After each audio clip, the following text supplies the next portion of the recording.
Welcome to Beneath the Wing. Just like air passing over the wing of an aircraft provides lift, the people we meet can also give us lift in life by sharing their stories of strength and success, connecting us all. Beneath the Wing explores the stories of those connected with the Minnesota Air National Guard's 133rd Airlift Wing with a little humor and learning along the way. I'm your host, Wing Command Chief Mark Legvold.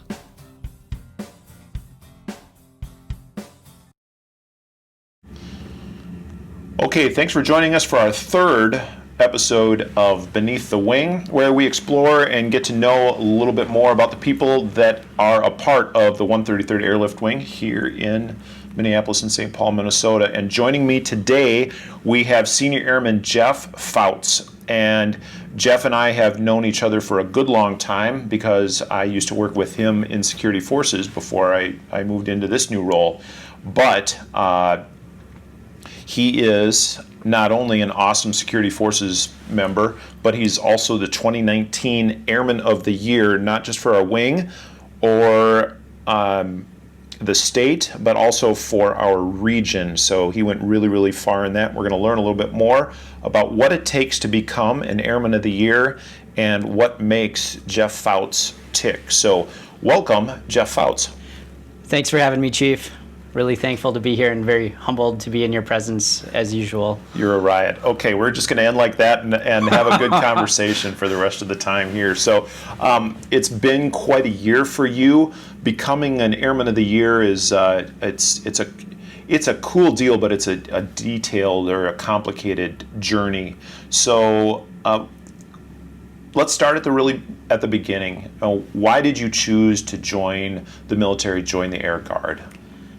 So I had a career. I was in law enforcement. Unfortunately, my career didn't work out and pan out, and being in the military has always been a dream of mine as a kid. My father was never really in the military, but my great-grandfather and my great-great-grandfather before that, they were in the military, and I always thought it'd be kind of cool to carry that tradition on. And I always kind of wanted to do it, but life circumstances happened, and I figured out this was the best time to do it. And I'm really thankful that I did for career enhancement, but also for personal growth for myself. Were they in the Army or Marines or different branch, or were they Air Force too? I come from a Navy family, so it was kind of a big deal for me to not be a part of the family tradition of joining the Navy. Big deal, like they were disappointed in you and looked down at their feet, or? Surprised. Were they proud of you?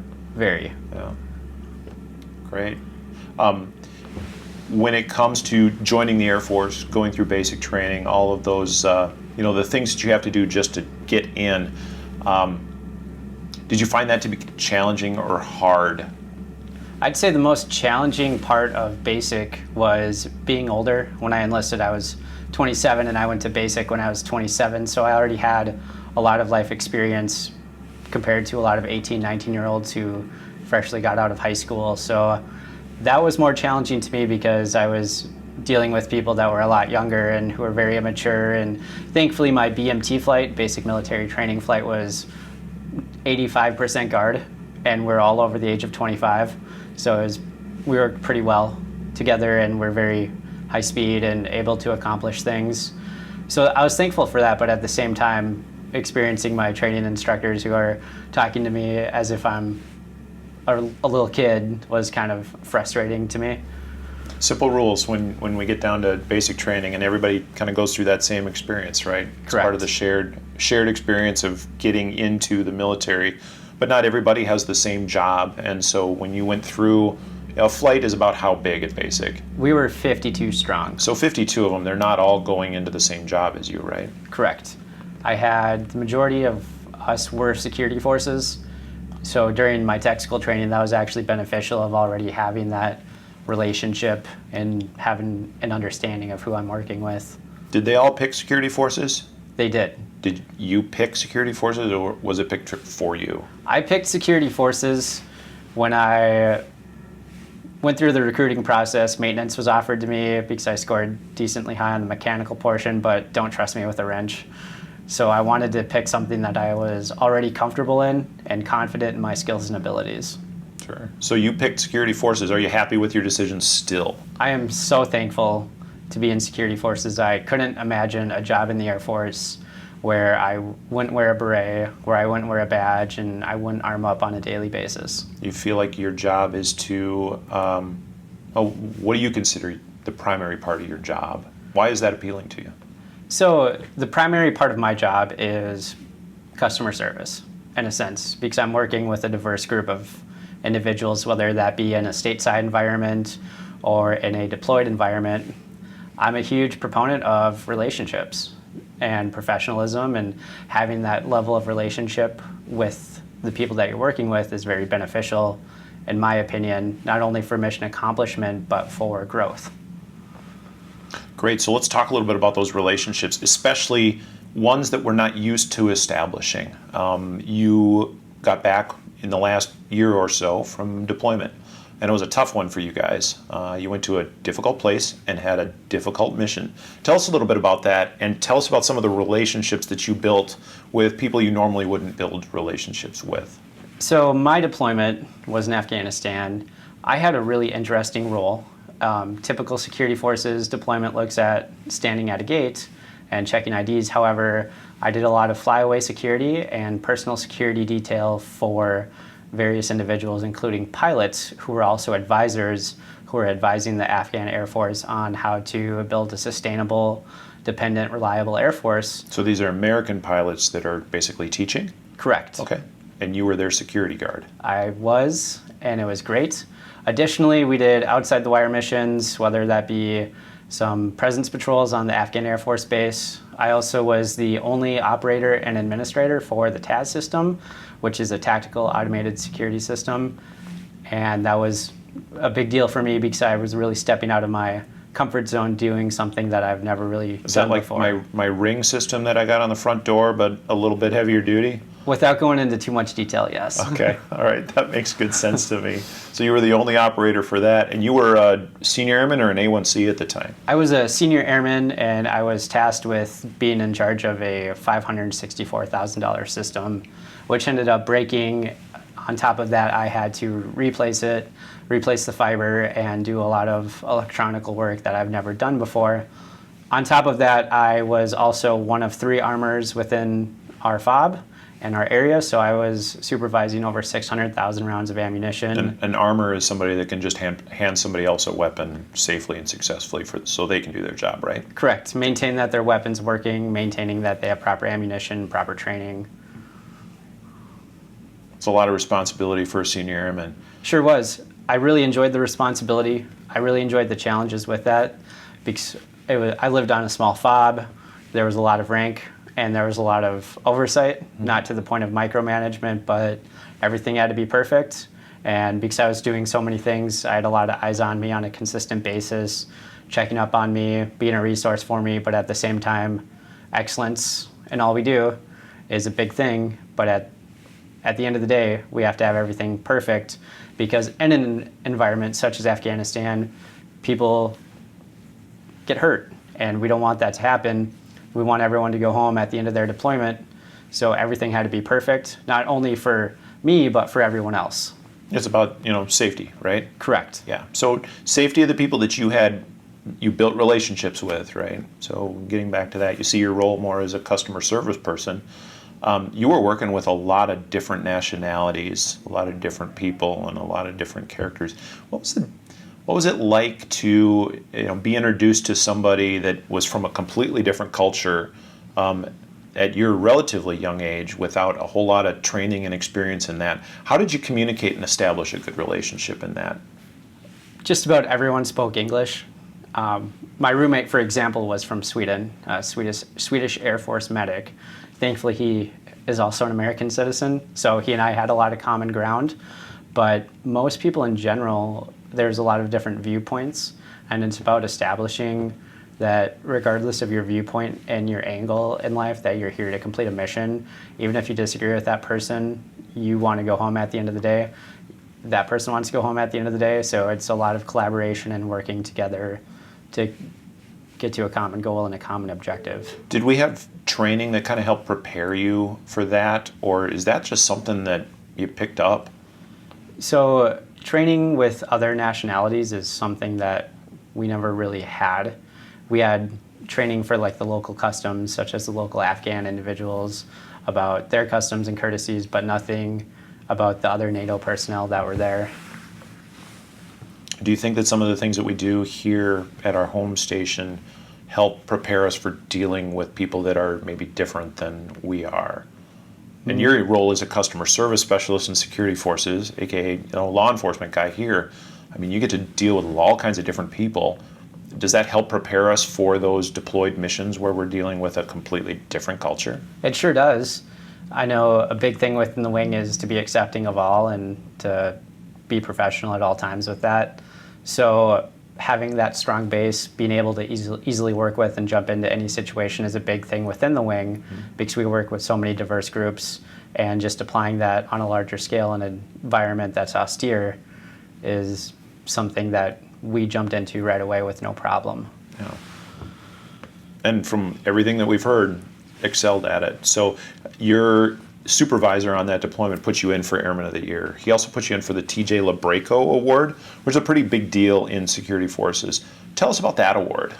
So TJ Labreco was a defender, and unfortunately he passed away in 2013 in Afghanistan for his, didn't pass away for his, but was unfortunately killed in action. And his achievements and his heroism displayed during that time, an award was established to continue his legacy. And I'm thankful to be able to carry that on in a tradition that not a lot of other people have the ability to do so. How does it feel to be, given an award that is named for somebody that did something that sacrificed ultimately? Is that emotionally difficult when you really take a step back and think about it? It is, because I'm carrying his legacy on and his tradition and carrying on his great name. It's incredibly humbling to be compared to someone who made the ultimate sacrifice, doing something so heroic and sacrificing himself for others. And yet your boss felt, hey, this guy is definitely doing some things that he would carry that tradition on really, really well because of the things that you were doing in Afghanistan, the relationships that you built, but not only that, some of those outside the wire, inside the wire missions that you were doing that were really emotionally and physically tough and stressful. How did you balance that while you were there? Was it hard every day, or did you have a lot of downtime where you can just kind of decompress? So it's kind of different for everybody else. I really didn't have downtime because of all the responsibilities I took on. My supervisor encouraged me to go back to school prior to my deployment, and I really didn't want to, but I took his advice, and I did, and I'm thankful for it. So that ate up a lot of time. But in addition to my responsibilities, I was also a trainer for our new people coming in tactics, weapons handling, and procedures. So if I had downtime, it would be working out. And a lot of working out was my release, but at the same time, being a little older and having that level of mental resiliency compared to someone who's a lot younger has really prepared me for that, and that has really allowed me to carry on and establish being comfortable while being uncomfortable. Do you think that being busy kept you well? Oh, it did. The big key? I'm a big proponent of staying busy. I know that if I get bored, I become complacent. I understand that complacency kills, especially in my career field, but it kills anyone in a sense of becoming lazy, which ultimately ruins careers, ruins a lot of things, and I refuse to be another statistic. You definitely have shown that somebody like you can self-identify and do a little bit of reflecting and thrive. So speaking of thriving, a measure of success is that big Airman of the Year. That's a process too. There's a lot of, I remember working on your award package as it went through, and how many times did I have to call you in the middle of the week and say, hey, oh, by the way, we need a little more information. Tell us about that process. What was it like? And then, so now that you've been Airman of the Year for a year, what's one of the really cool things you got to do because of that? So first tell us about the process, and then tell us about, some of the perks. So the process started when I was in Afghanistan. Everyone's like, hey, you're Airman of the Year for the squadron. I'm like, okay, cool. I'm not really sure what that means, being relatively new to the Air Force. And as I came home, I realized that how significant it was. And that really made me think of like, what can I do to make everyone's life easier? So it was kind of stressful because I was the focal point, I was the centerpiece, and I don't do well with being on the spot and having all that attention because I'm very introverted. I have to be extroverted at times. And so stepping out of that comfort zone was great for me. But at the same time, I got to learn another side of the Air Force, which was the administrative side, specifically dealing with awards and decorations and how everything has to be written specifically, how it can only be a certain font, how my pants have to be 3/4 of an inch longer than what they are. So it was really interesting. I'd say one of the most stressful times was you gave me a call and you're like, hey, your pants are too short. And I'm like, can I just pull them down a little bit? Let me just clarify this. So we looked at your picture, and this gets scrutinized when you go all the way up to the national level, including, how it rests on the shoe. And so there's this big group of, old people in the Air Force that are looking at pictures of our Airmen of the Year and saying, okay, dude's pants are too short.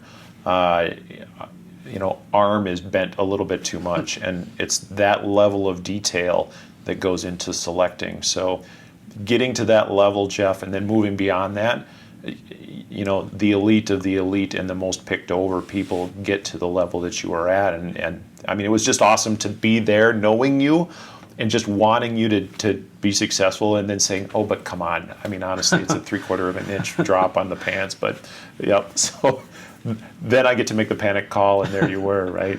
It was actually worked out kind of great because one of my friends is an active duty recruiter up in Duluth, and I'm like, hey, can I borrow a pair of your pants? And he's like, yeah, sure. So my girlfriend quick hemmed him up, and I went back to the 148th, and huge shout out to them for working with me and being able to fit me into their schedule, and we were able to get the pictures right. So that was really cool too, to see the level of detail and intricacy, just how one award package is scrutinized, but also quantifying that and looking at it from a bigger perspective of, if the Air Force is so focused on this, I can't imagine what they're focused on in their tactics and their techniques and procedures and development and warfighting capabilities. I'm glad you can see that there's a rhythm and a rhyme to the sometimes ridiculousness of the level of detail. But you're right. We focus on those small things so that we get the small things right. And I'm glad that you see that. So you get Airman of the Year. What's something cool that you got to do because of that? I got to work with a lot of different entities on the base between the 148th and the 133rd, and I got to see... The 148th being the unit up in Duluth, Minnesota, right? Correct. Yep, okay. And I got to see different angles of how everything operates and how everything has the ability to come together and to be a public figure in a sense. It was also a growing opportunity for me because I mentioned I'm extremely introverted, and now I have to step out of my shell and become extroverted, which is a big thing for me, being able to, again, being comfortable while being uncomfortable. So on top of meeting a lot of cool people and being now a mentor and a role model to others, we're moving into a new cycle of selecting the next Airman of the Year. Is this something you're going to help in your home squadron and in other organizations on base so that they can be successful in that? I would love to. I'd love to be a resource for anyone. I'd love to be able to help out as much as I can, whether that be a phone call like, hey, I'm feeling pretty stressful. What can you tell me? What can you do for me? Or, hey, I need you to accomplish this for this. I would be extremely blessed to be considered to be in that running and to be able to be a resource. Great. Well, I know reaching out and picking somebody else's brain is an important part of being a part of the big organization out here. And sitting down with me and talking a little bit about you and letting other people get to know you probably would give them a sense of safety in reaching out and touching base. We are talking with the 2019 Airman of the Year at the 133rd Airlift Wing, Jeff Fouts. And we are going to be back with Jeff, but first we're going to get a message from a different Jeff. Jeff Sprick, one of our unit's recruiters, has a couple vacancies that he wants to talk about. And so we will be right back after we hear from him.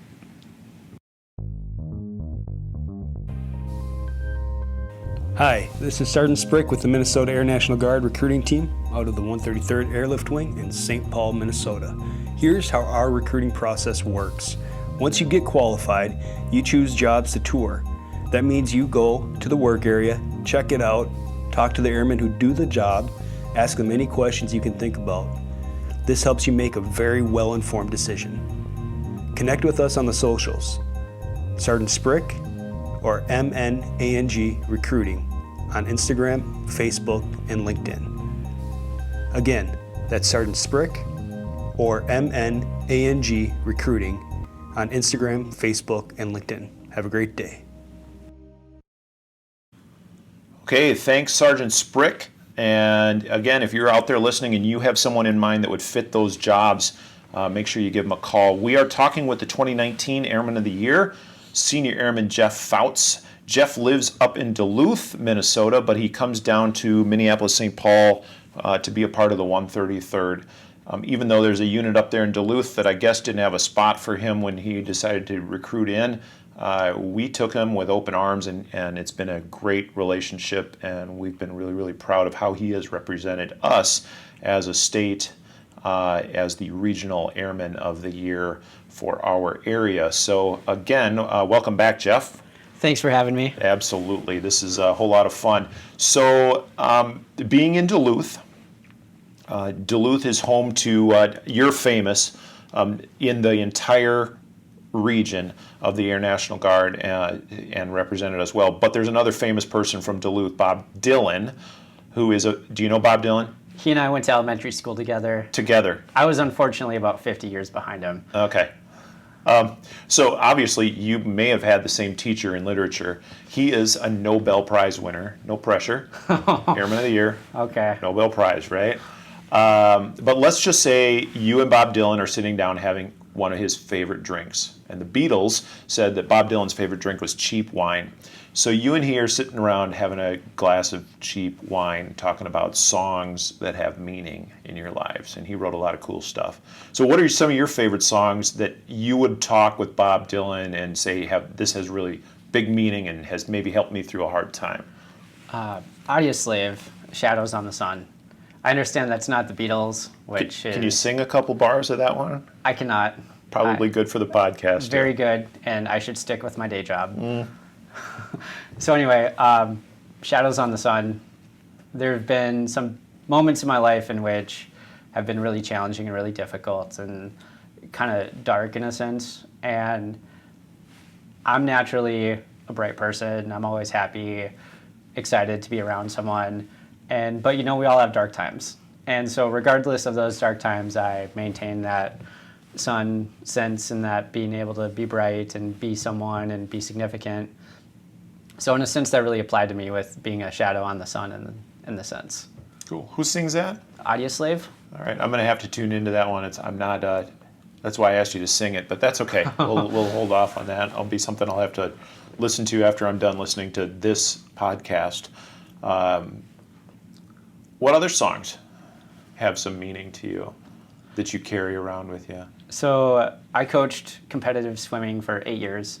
I've swam basically my whole life competitively, or swim lessons, or I spent a lot of time in a pool regardless. As a kid, as a young adult. Fun fact, when I was 14, I started working full-time in a pool, teaching swim lessons. So believe it or not, Swimming Pools by Kendrick Lamar.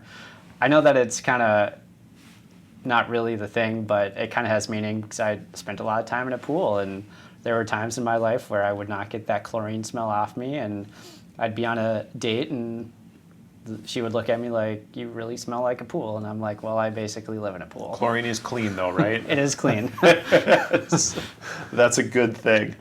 Cool. What do you think Bob Dylan's favorite song would be? Ooh. I mean, you guys did go to elementary school kind of together, so Yeah. I'm assuming you know him better than I do. I know his picture pretty well. I mean, I would guess something by the Beatles. All right, we'll go with that. So, Shadows on the Sun, right? We got done with something kind of tough out here, our big state active duty push. And security forces was a huge part of keeping our community safe after George Floyd's murder. During those peaceful protests, did you get sent downtown for that? I sure did. I was actually driving back from Grand Rapids when I got the phone call. I was about 10 minutes away from Duluth, and I got a phone call, and it was about 10, and I was told, be here by noon, and I'm like, yeah, I could give you 1:30 by the earliest, and okay. So I came down and armed up and got squared away, and we went downtown, and eventually I was picked to do the personal security detail for the adjutant general, also known as the TAG. A lot of That's that... the top-ranking officer in our state. Correct, and to make it even better, he's an Army officer, an Army general. And so I was tasked with being his personal security detail along with 4 others for an Army general. And it was pretty great. Learned a lot from the administration side of how big meetings happen and the importance of collaboration with multi-agencies such as Homeland Security, Emergency Management, and other National Guard units who have resources that we don't have. I got to see that aspect, but additionally, I got to develop a relationship with the top dog. And that was really cool because I got to see him as just as a regular person when other people just see him as stars. And I got to develop that relationship of, you know, he's a normal person too. He puts his pants on the same way. And it was cool to see that side of how the military works when you're balancing a very similar military operation to what you would see in a deployed environment stateside. Mm-hmm. And I mean, just to be clear, you were doing some protective detail because he had had some active threats directed specifically toward him, correct? Correct. So they asked us to do that type of mission while the National Guard was protecting the public during the peaceful protests in the local area, and some of the not so peaceful protests too, protecting our own community. Where was your heart at during all of that here in the state of Minnesota, where it was so emotionally charged and you had a job to do and focus on that you care a lot about, but you also care about the people in the state and our community? How did you balance being a Guardsman and being a Minnesotan at the same time? First and foremost, I am a huge proponent of freedom of speech and expression. So people wanting to protest, perfectly fine with being peaceful.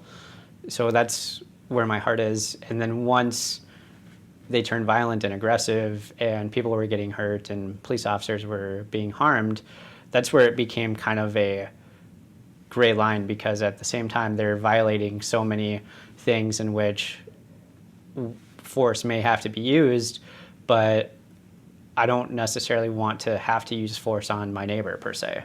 So my heart was in a lot of places at that time, because on one hand, I have a job to do, which is to maintain good order and discipline and to protect those who are making the big decisions. But at the same time, I'm also human and I'm also a citizen. So personal thoughts and feelings kind of went out the door a little bit once everyone started to become aggressive and violent and putting others at risk and jeopardy. Kind of put it in the pocket for a little bit. Correct. Yeah, and then when you were in Afghanistan, had a stressful job, you kept busy, and that kept you better, right? So unpacking what you stick in the pocket for a little while. How did you do that when it's at home?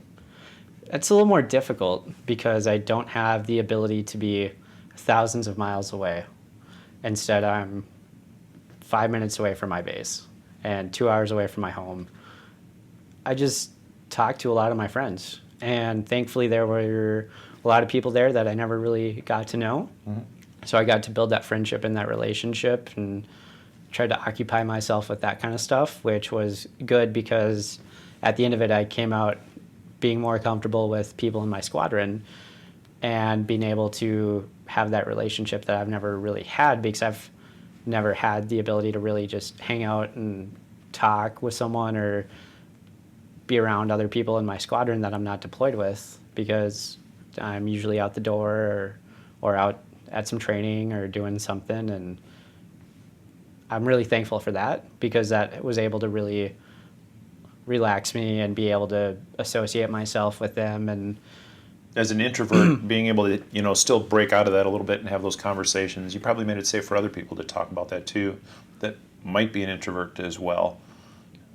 correct. Right? Yeah. So one of the big things that I did was I made it a point when we weren't actively on a mission to visit all the guard posts and check in with them and just be a resource to be able to, if someone had a question, I can answer it. And then people started to realize that, hey, it's Fouts, he's the OAY and the winner of this really cool award. Like, wow, that's really cool that, he's taking his time out of his day to come make sure I'm okay. So that was pretty neat to be able to see that I'm de-stressing people or relaxing some people who are already pretty stressed. One of the jobs of, and I agree, you're kind of a big deal. People know you, right? Correct. Yeah, but one of the jobs that comes with that is going out and letting people know, hey, I'm struggling through this too, and I care enough about you. And you talked earlier about those relationships and how important that is, and going out and being purposeful in developing those relationships. You've been a busy guy. You got a busy home life, you got a busy personal life, and you stay busy here at the Guard. I know you're going to grad school now. Correct. In emergency management? Emergency disaster management. Great. I will be graduating May 2021. So the cool thing is that right when you got back from technical school, your first training as a security forces guy, we sent you on a plane almost, what was that, like 2 weeks. 2 weeks, 2 weeks back from tech school, and we put you on a plane and sent you down to do Hurricane Katrina relief on one of the Virgin Islands. So you've learned a lot about how all these big systems work, and in your short time in the Guard, you've experienced so much. Is that where the passion for studying emergency management came from, or is that tied to your civilian job? I think that came from wanting to be where the future is. So criminal justice, great. Law enforcement, great. But how can I separate myself from the pack? What can I do? What can I obtain that will make me a better candidate in promotion or looking for a civilian career?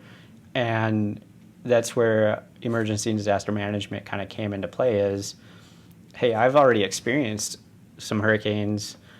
Recently, I experienced civil unrest. I've experienced a deployment that was pretty stressful.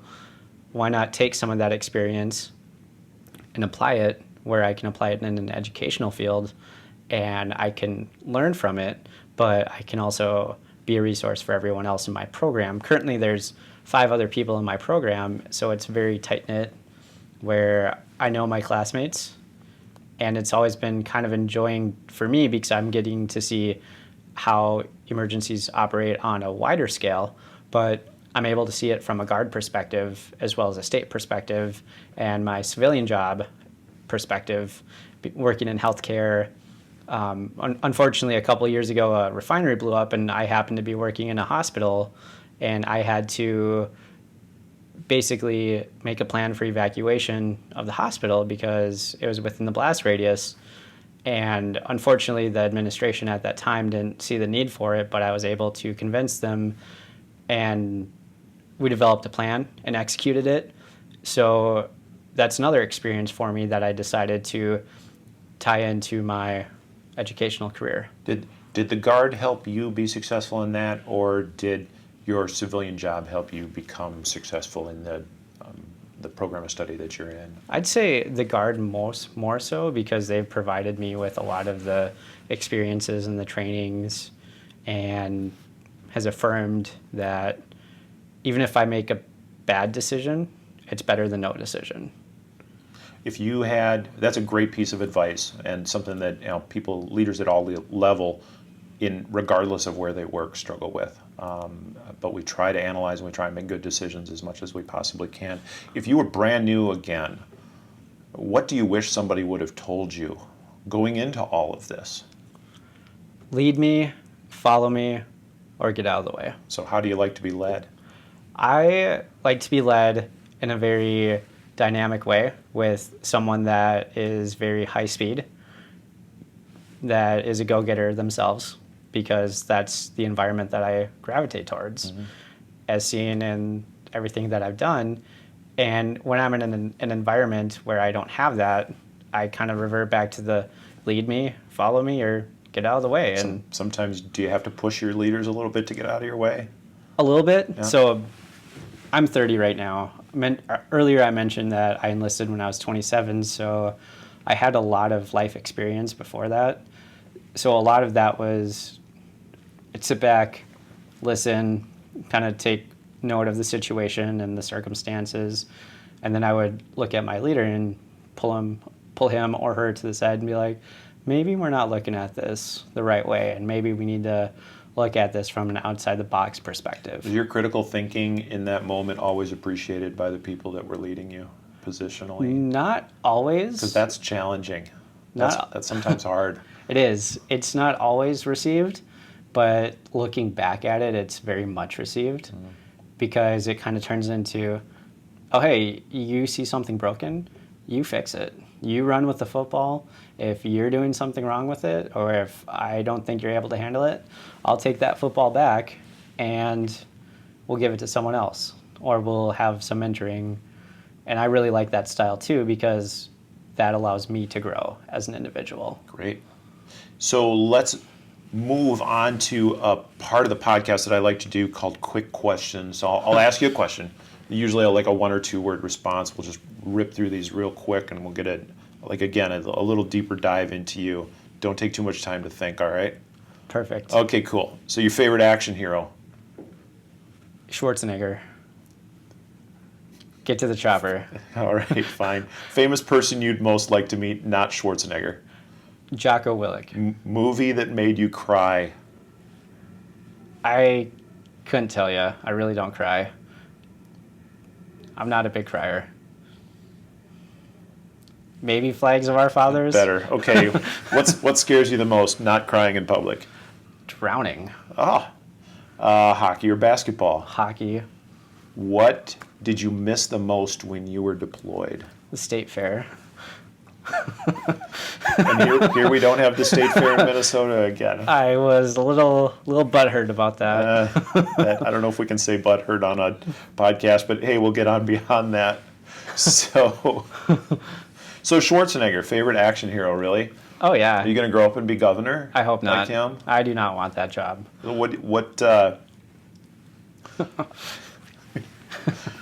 What about him? Just the size, the strength? So the tough guy thing? I've listened to a lot of his podcasts and his struggles of like becoming a bodybuilder and becoming someone famous. I understand that in everyone's life, our struggles are similar, regardless of your background or your experiences. And that kind of hit home for me, because at the end of the day, we all have similar struggles. And I really liked hearing that, and that was really humbling to me. What would you consider, I mean, having been in the military now for the last 3 years, what's been your biggest struggle?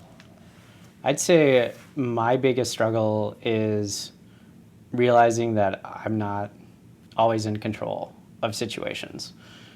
Because being a senior airman, an E4, with a lot of life experience and being very dynamic and direct, I've seen quite a bit and done quite a bit. And when I here's someone making a decision that will impact me and it's something that I don't really like, I don't necessarily have a say in it sometimes. And I know that it's a struggle for me, but at the same time, it's a growing opportunity for me. So I look at it 50-50 with the glass half empty and glass half full. Most of the time, glass is pretty full out here. Oh, yeah. You have big goals? I do. You gonna retire with the Guard? I'd like to. You gonna be in charge? I wouldn't say in charge, but I feel that being in a position of leadership is something that's definitely up my alley, and it's something that I strive towards. I'd like to be sitting in your chair someday. I believe I said that a couple times, even when you were our senior and when you were our chief. I remember a couple times popping into your office and telling you that I'm going to be sitting in your chair someday. I hope you are ready, and based on all the good experiences and things that you've done, I have no doubt that you will be. We've been talking with Jeff Fouts, the 2019 Airman of the Year.